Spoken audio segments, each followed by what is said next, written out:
God, I look so old. I look like crap. Another day.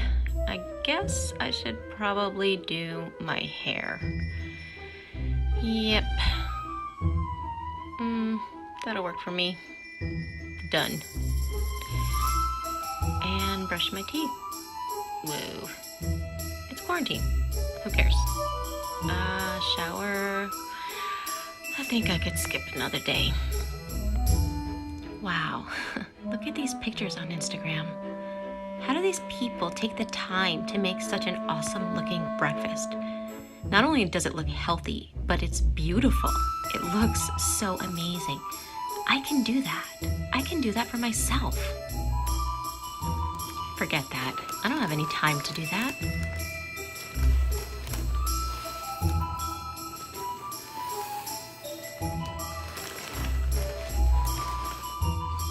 Oh my God, I have so much to do today. I have to get those papers filed. I have to talk to my boss, which is never fun.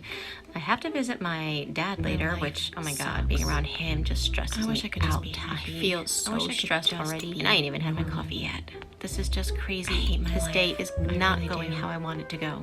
Why do I even bother waking up?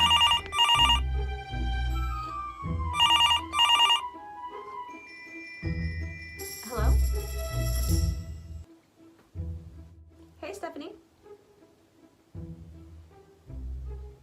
I'm doing good. Thanks for asking. I'm about to start working. Yeah, I'm kind of having a lazy morning, but I'm about to start working.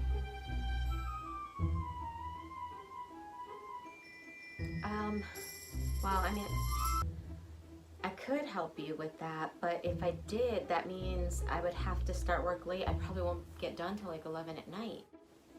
No, I know, it's just that I wouldn't have any time with the kids or my husband or anything. I wouldn't have any extra time for me. No, yeah.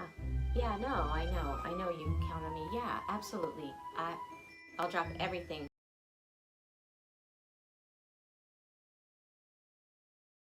So I recently put up a quote on my Instagram that says,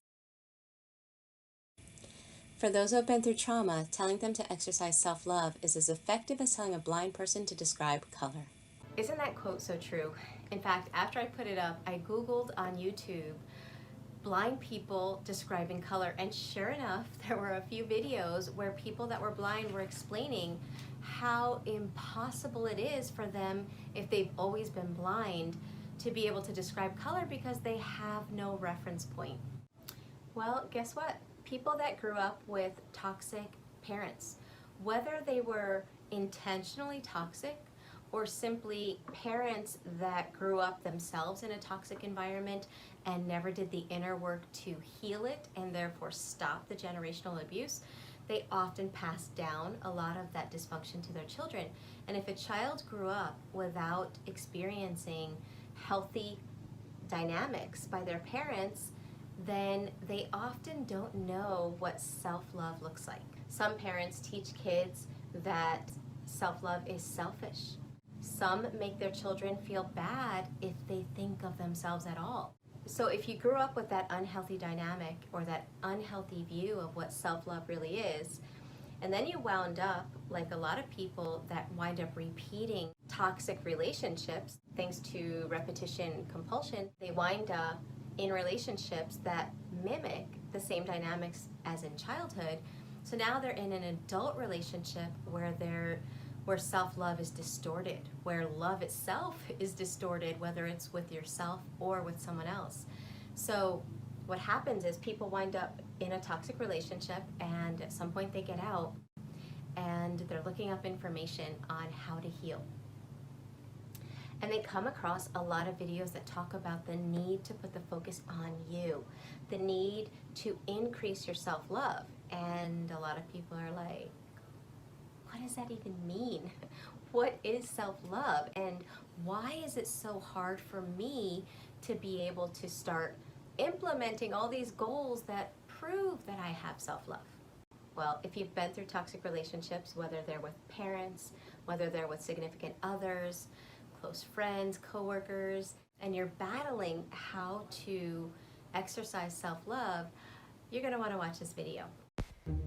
After learning and looking up information on exactly what self-love is, most people will then take the step to make goals, make smart goals that allow them to start implementing or putting into practice the information that they're learning. When I first started healing, these are examples of some goals that I would try to make a part of my life, but this is what would happen day after day.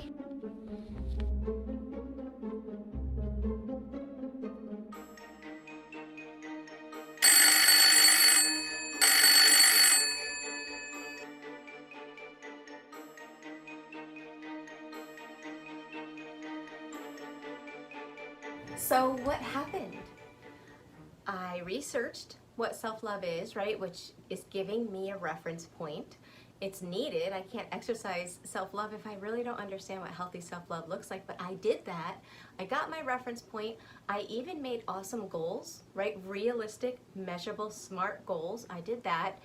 I set intention for the next day, and then I failed. Why? Why did that happen?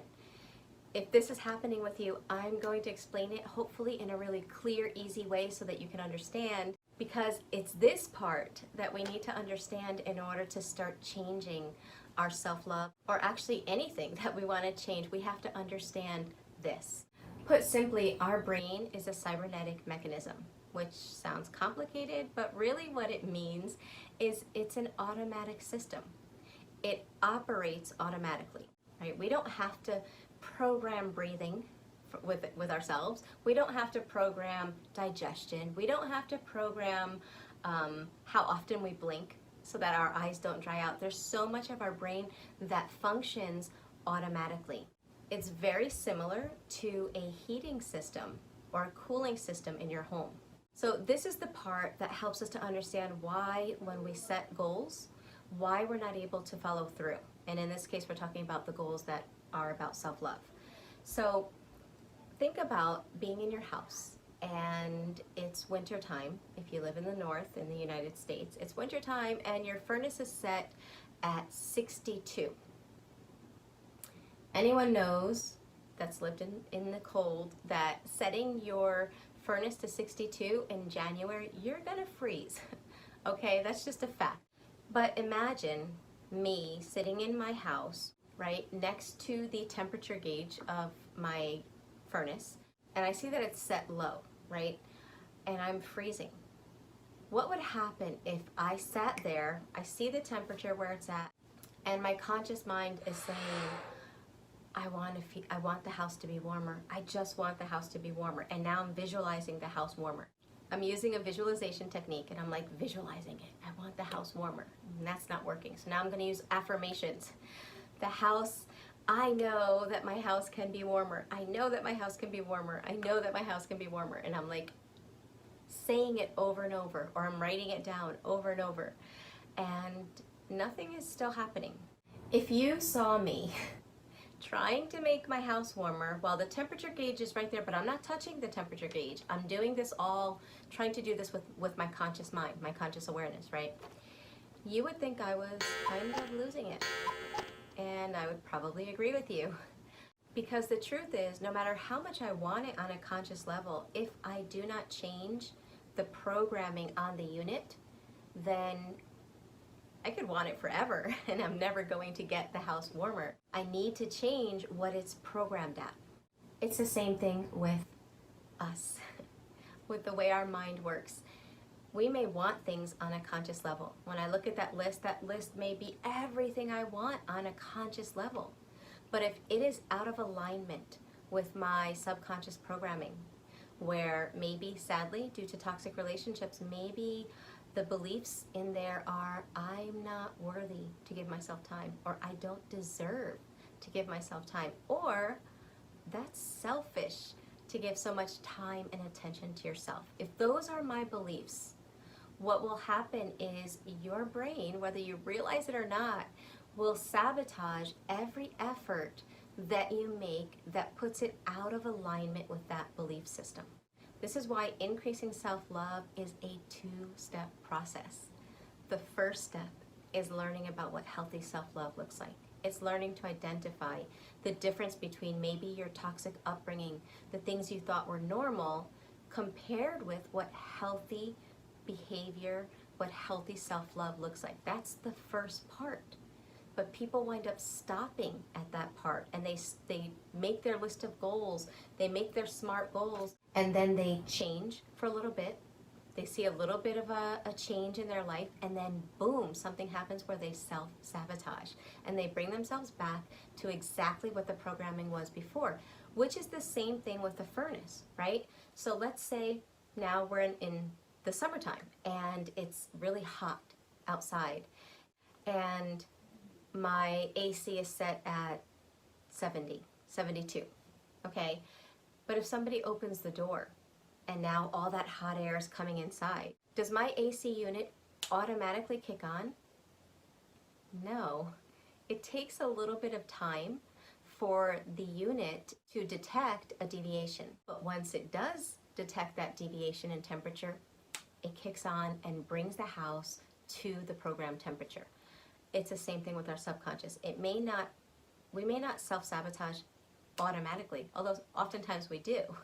But sometimes we get to go maybe a month, maybe 2 months with a certain positive behavior that we're starting to change.